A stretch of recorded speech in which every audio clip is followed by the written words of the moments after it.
우리는 나의 의지에 사로잡혀서, 그리고 내 고집에 사로잡혀서 인생을 불행하게 사는 경우가 허다합니다. 교회를 다닌다고 하면서도 인생에 다가오는 문제를 내 문제로 보지 않고 상대방의 문제로 보는 경우가 매우 많습니다. 그렇기 때문에 변화되지가 않는 것입니다. 교회에서뿐만 아니라 가정에서도 그렇고 또 사회관계 속에서도 마찬가지입니다. 예수를 믿는다고 하면서 이기심의 의지를 더 많이 드러내 보이는 경우입니다. 어제 우리가 야외 예배를 드렸는데 가면서 선교 회원과 같이 차를 타면서 많은 대화를 할 수 있었습니다. 그런데 이 선교 회원 말이 자기가 직장 생활을 하면서 보니까 기독교인들이 다른 일반 평균 경찰관들보다도 더 행동하는 것들이 이기적이고 본의 안 되는 경우가 너무 많다는 거예요. 자기가 선교회장을 해보니까 시간도 안 지킬 뿐만 아니라 예배를 마치고 나면은 다른 직원들이 보기 때문에 시간에 맞춰서 사무실을 들어가야 되는데 꿈을 대면서 시간을 넘어서 사무실에 들어간다는 거예요. 얼마 전에는 사업을 하는 안수 집사님을 만났습니다. 그 사업을 위해서 기도해 달라고 해서 제가 갔더니 묻지도 않는 말을 저에게 하는 거였습니다. 제가 오랫동안 사업을 해보니까 기독교인 사업가들이 훨씬 일반인보다 못하다는 겁니다. 훨씬 이기적이라는 것입니다. 그래서 자기는 실패하는 경우를 많이 보았다는 거예요. 보통 이러한 견고한 자들은 고난을 받아야 깨닫고 변화하게 됩니다. 그러나 어떤 사람들은 죽음과 같은 고난이 닥쳐와도 변화되기를 거부하는 사람들이 있습니다. 죽음 앞에서도 주님을 받아들이고 변화하려고를 하지 않고 결국 그 죽음 앞에서도 화를 내면서 소리를 지르다가 죽어가는 이들도 있습니다. 이런 강한 자와 무지 때문에 하나님 나라는 그의 상 가운데 나타나지를 않습니다. 하나님 나라는 말에 있는 것이 아니라 능력에 있다고 하셨는데 이 능력이 드러나지를 않는 것입니다. 이 능력을 경험하지 못하니까, 회개하지 않으니까 능력이 드러나지 않고 후회하면서 죄 속에서 힘들게 살아가는 것이 우리들의 모습이기도 합니다. 제가 살아보니까 나이가 든다고 성숙해지는 게 아닙니다. 나이가 든다고 신앙이 더 자라나는 것이 아닙니다. 어떤 사람들은 나이가 들수록 더 많이 저는 완고해지고 더 고집스러워지는 경우를 저는 많이 봤어요. 그래서 자라는 기질의 세장 속에서 갇혀서 날개를 퍼덕거리다가 결국 생을 마감하고 마는 것입니다. 그러므로 오늘날 기독교의 위기는 육이 죽고 영이 살지 못하므로 하나님 나라를 경험하지 못하는 영적 하나님 부존재의 위기인 것입니다. 예수님께서는 계속해서 말씀하십니다. 육은 아무것도 아니다. 내가 말하는 것은 다 영이다. 영이 살아야 너희가 생명을 얻는다고 말씀하십니다. 그럼에도 불구하고 우리는 하늘의 것들을 땅의 것으로 해석하고 땅의 것들을 추구하고 땅의 것들로 충만하여짐으로 우리가 하나님을 경험하지 못하는 것입니다. 하나님 나라가 내 안에 임하면은, 예수님께서 내 안에 계시면은 우리가 생각만 해도 그것들이 다 이루어집니다. 어떤 사람들은 10,000번 기도하는 것들이 10,000번을 다 기도의 응답이 일어나는데, 어떤 사람들은 아무리 기도해도 응답이 이루어지지 않는 이유는 바로 여기에 있는 것입니다.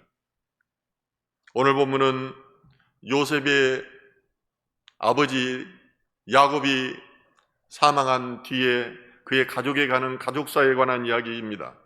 이 내용은 창세기의 마지막에 나오는 장면입니다. 아브라함은 이삭을 낳고 이삭은 야곱을 낳고, 그리고 야곱은 이스라엘의 12지파의 탄생을 그가 맞이하게 됩니다.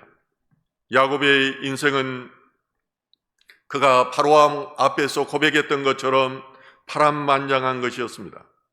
그런데 그 야곱이 147세의 나이로 애굽에서 장사하게 되었습니다.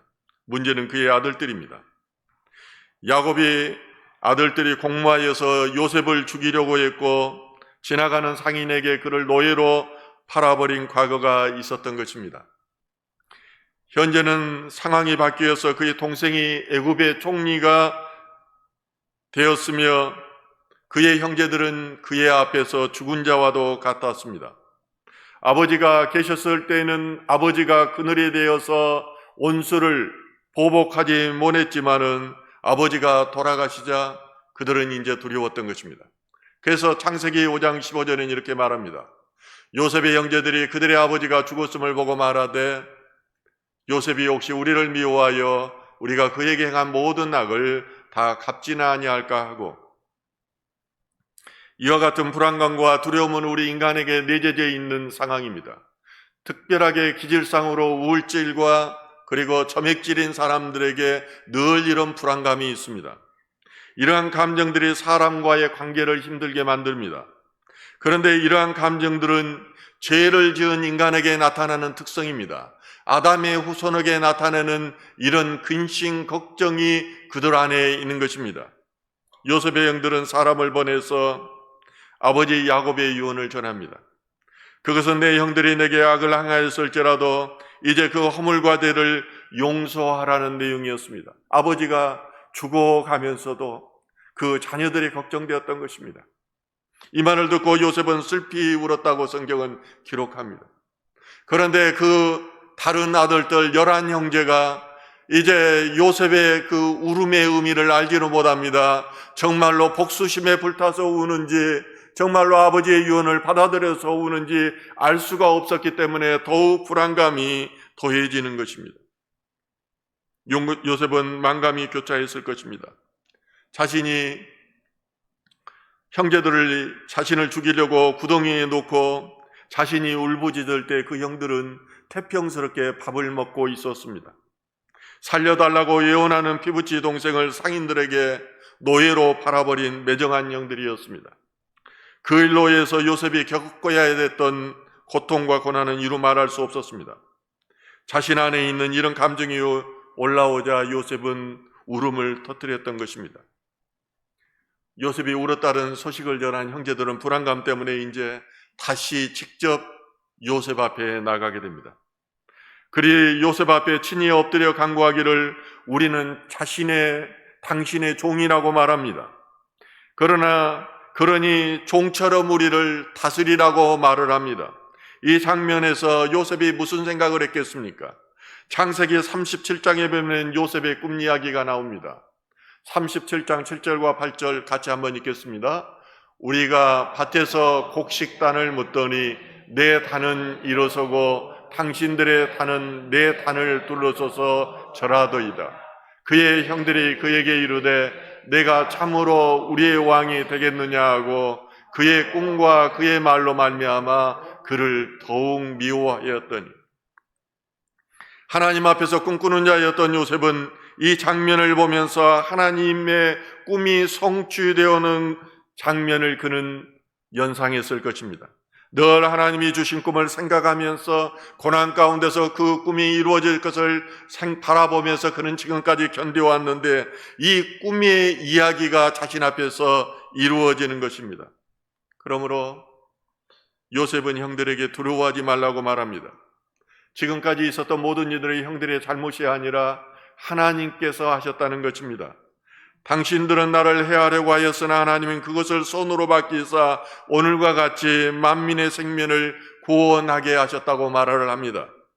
많은 사람들은 크고 작은 간에 가슴속에 트라우마를 가지고 살아가고 있습니다. 살아가면서 경험한 고통스러웠던 경험은 때로는 악몽으로 나타납니다. 공포와 불안으로 나타납니다. 때로는 사랑과의 관계 속에서 부정응으로 나타나기도 합니다. 그런데 이와 같은 트라우마를 어떻게 관리하느냐는 나 자신에게 달려 있습니다. 이미 발생한 사건보다 더욱 중요한 것은 사건에 대한 해석인 것입니다. 제가 많은 상담학을 공부하고 디퍼런스 상담과 코칭을 공부해 보았지만은 중요한 것은 그리스도의 십자가가 아닌 것으로는 해결이 안 된다는 것입니다. 사건을 하나님 중심으로 해석하면은 하나님의 섭리이지만은 사건을 세상 중심으로 해석하면은 형제들은 살인 미수죄와 인신매매죄의 공모 공동정범이 됩니다. 그들은 이제 중형에 처해져야 될 온수들인 것입니다. 그러나 요셉은 하나님의 섭리 안에서, 하나님의 사랑 안에서 이것을 해석했습니다. 형제들이 자신을 노예로 판 것은 하나님의 허락하에 사단이 형제들에게 생각을 넣어서 충동질을 했다는 것입니다. 그 배후에는 하나님의 뜻이 있었습니다. 그것을 통해서 형제들, 가족들, 또 많은 굶주림에 있는 백성들을 구원하기 위한 하나님의 계획과 뜻이 있었다는 것입니다. 우리가 상처가 있다면은 예수 그리스도의 십자가를 생각해야 됩니다. 그 십자가의 보혈로 치료하는 경험을 우리는 십자가 밑을 걸어가면서 경험해야 됩니다. 그러면은 자신의 삶 가운데 있었던 모든 것이 자신을 구원하시기 위한 하나님의 섭리였다는 것을 인정하게 됩니다. 저는 이 사건을 읽으면서 우연이 아님을 저는 압니다. 저는 삶을 통해서 역력하게 저는 경험했습니다. 그래서 제가 기분이라는 저 자서전적인 신앙책을 썼던 것도 원래는 하나님의 섭리라는 제목으로 쓰려고 했던 것입니다. 저는 직장 생활을 할 때 모함을 당해서 정권 차원에서 3년 이상을 심한 괴롭힘을 당했습니다. 청와대에서부터 총리실, 경찰청에 온갖 팀들이 저를 전담해가지고 저를 어떻게 해서든지 옷을 벗기려고 했습니다. 저는 그때 하나님께서 미리 보여주었던 꿈과 말씀을 생각하면서 그것이 하나님으로부터 온 것임을 알았습니다. 제가 고등학교 2학년 때 저를 섬으로 부르셨던 하나님은 건축자가 버린 돌이 모퉁이의 머릿돌이 되었나니라는 이 말씀으로 제가 목회자가 될 것을 말씀했습니다. 저는 그 순간에 세상으로부터 버림받는다는 것을 저는 알았습니다. 그리고 교회의 사명자로 세워진다는 것을 저는 알았습니다. 영적으로 수많은 것을 하나님은 보여주셨고 이것이 사단 마귀의 역사임을 저에게 역력히 다 보여주었습니다. 제가 본 것뿐만 아니라 제 주변에 있는 영적인 동역자들을 통해서 계속해서 말씀해 주었습니다. 꿈으로도 보여주었습니다. 사랑은 하나님의 본성이십니다. 아무리 하나님 앞에 범죄한 인생이라 할지라도 하나님께서는 영원히 미워하지 않으시고 긍휼한 마음으로 우리를 받아주시는 것입니다. 하나님께서 이런 상황 가운데서 저에게 역력히 귀에다 대고 말씀하셨습니다. 온수를 사랑하라. 온수를 사랑하라는 말씀은 마태복음 5장 상상순에 나옵니다. 이전에는 눈에는 눈, 이에는 이와 같이 잘못을 한 만큼 갚아주는 것이 일반적인 관습법이었습니다. 그러나 예수님께서 너의 온수를 미워하라는 견해를 부인하시며 온수를 사랑하라고 말씀하십니다. 저는 권력의 속성을 너무 잘 압니다. 이것을 문제 삼아서 엎어버리려고도 했습니다. 하나님께서는 그 내 귀에다 하고 온수를 내 섭리 안에 있기 때문에 온수를 사랑하라고 말씀하셨습니다. 그리고 그 장소인 경찰청에 와서 저에게 목회를 하도록 하나님께서 말씀하신 것입니다. 예수님께서는 죄인들의 죄를 대속하기 위해서 이 땅에 오셨습니다. 그 후로 율법의 시대가 가고 용서와 은혜의 시대가 시작되었습니다. 율법으로는 아무도 살 수가 없는데 예수님께서 십자가에 달려 죽으심으로 우리를 용서함을 받을 수 있게 하신 것입니다. 마태복음 5장 43절과 44절은 이렇게 말씀하십니다. 나는 너희에게 이르노니 너희 원수를 사랑하며 너희를 박해하는 자를 위하여 기도하라. 이같이 한즉 하늘에 계신 너희 아버지의 아들이 되리니 이는 하나님이 그 일을 악인과 서인에게 비추시며 비를 의로운 자와 불의한 자에게 내려주시니라. 이렇게 해야 너희가 하늘에 계신 너희 아버지의 자녀가 될 수 있다는 것입니다. 너희가 자신을 사랑하는 자만 사랑하면은 세상 자녀들과 아무런 그런 차이가 없다는 것입니다. 형제들만 무난하면은 너희가 어떻게 이방인과 다를 바 있겠느냐는 것입니다. 하나님의 자녀라면은 그들과 같이 하지 말고 형제를 사랑할 뿐만 아니라 그리고 오히려 원수까지도 사랑해야 한다고 말씀해 주시는 것입니다. 하나님께서 자신의 자녀들에게 사랑의 법을 실행할 것을 요구하시고 원수의 불의에 대해서는 아버지께서 친히 갚으시리라고 말씀하십니다. 히브리서 10장 30절은 말합니다. 온수 갚는 것이 내게 있으니 내가 갚으리라 하시고, 또다시 주께서 그의 백성을 심판하리라 말씀하신 것을 우리가 아니니, 하나님께서는 자신의 자녀들이 온수로 인해서 고통받는 것을 원하지 않으십니다. 사단의 시험에 들기를 원하지 않으시는 것입니다. 그러므로 온수는 너희가 갚지 않아도 내가 갚는다는 것입니다. 오히려 그것으로 인해서 평안을 잊지 말라는 것입니다. 하나님의 자녀로 당당하라는 것입니다. 온수가 주려는 것은 두려운 마음이고 너희를 넘어뜨리는 것이니 그의 속임수에 넘어가지 말라는 것입니다. 저는 목사가 되는 과정을 통해서 저를 음해하고 모함했던 사람들이 10명이나 구속되는 것을 똑똑히 눈으로 보았습니다. 저는 누구에게도 말하지 않고 혼자만이 간직하고 있었고, 기분이라는 책에 구체적으로 넣었다가 우리 간사님이 빼라고 해서 이 부분은 뺐습니다. 각기의 다른 제목으로 뇌물죄로 많이 구속되었지만은 저는 이들을 보면서 저만이 누구인지를 저만이 다 알아요. 그들이 나한테 청와대에서도 이야기해주고 다 말해줬어요. 총리실에서도 이야기해줬어요. 그래서 누가 어떤 지시를 내렸고 다 알고 있었고 한마디도 하지 않았습니다. 그러나 저는 하나님의 섭리와 하나님의 살아계심을 역력히 알았습니다. 저에게 온수를 사랑하라고 음성을 말씀하시고 하나님께서 온수를 갚아주시는 것을 저는 보았기 때문입니다. 우리의 삶도 결혼 생활도 사랑은 30%입니다. 나머지 70%는 용서인 것입니다.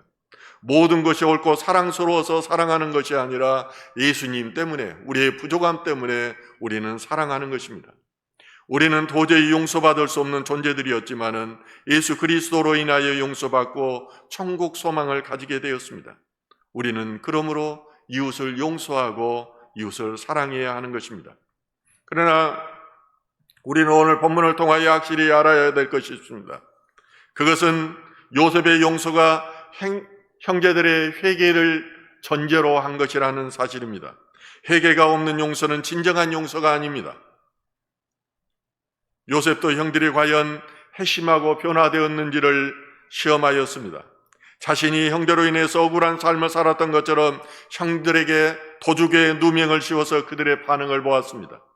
그러자 유다가 이렇게 말합니다. 창세기 43장 33절의 말씀입니다. 이제 주의 종으로 그 아이를 대신하여 머물러 있어 내 주의 종이 되게 하시고 그 아이는 그의 형제들과 함께 올려 보내소서. 배달한 형제 베냐민을 대신해서 유다 자신이 종이 되겠다고 간청하는 것입니다.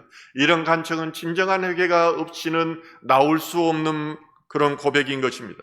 이런 고백의 배후에는 과거에 배다른 형제에 있던 요셉을 노예 상인에게 팔았던 죄에 대한 회개가 전제되어 있었던 것입니다. 이런 유다의 고백으로 인해서 유다 지파에서 예수가 나옵니다. 왜 유다 지파에서 예수가 나오는가? 성경 안에서 제가 몇 가지를 찾아봤더니 이런 전제된 것들이 있더라고요. 인간이 볼 때 가장 큰 범죄를 행하였을지라도 회개하는 자에게는 모든 죄가 완전하고 영원히 사해지는 사랑이 베풀어지는 것입니다. 회개하면 사단의 나라에서 하나님의 나라로 이전하게 되는 것입니다. 그러므로 하나님의 사랑과 은혜의 전제 조건이 바로 회개인 것입니다. 저는 올해로 목회 10년째입니다. 짧지 않은 목회의 과정 속에서 저는 많은 성도들을 보았고 그리고 많은 것을 느꼈습니다. 그것은 대부분의 교인들이 교회에 나왔다가 회개하지 않고 떠나갔다는 사실입니다. 어떤 때는 내가 구태여 이런 목회를 계속해야 되는가 회의감이 들 때도 있습니다. 여럿은 교회에 나와서 교회 물품들을, 가짜 물품들을 교인들에게 팔았고 여럿은 교인들에게 돈을 빌려서 피해를 주고 교회를 떠났습니다. 성도라면 도저히 할 수 없는 거짓을 행하는 이들도 있었습니다. 제가 알고 경고를 하였지만은 도저히 그 말은 통하지가 않았습니다. 사사기 10장 6절은 말합니다. 이스라엘 자손이 다시 여호와의 목전에 악을 행하여 바알드과 아스다롯과 아람의 신들과 시논의 신들과 모함의 신들과 암몬 자손의 신들과 블레셋 사람들의 신들을 섬기고 여호와를 버리고 그를 섬기지 아니하므로. 어떻게 성전이 우상과 같이 할 수 있습니까? 하나님이 어떻게 우상과 같이 할 수 있습니까? 어떻게 빛이 어둠과 같이 할 수 있습니까? 하나님의 자녀들이 우상과 함께하니 아모리 족속이 그리고 암몬 족속이 이스라엘을 공격하였습니다. 그들의 억압 속에서 탄식과 슬픔으로 저들은 살게 되었습니다.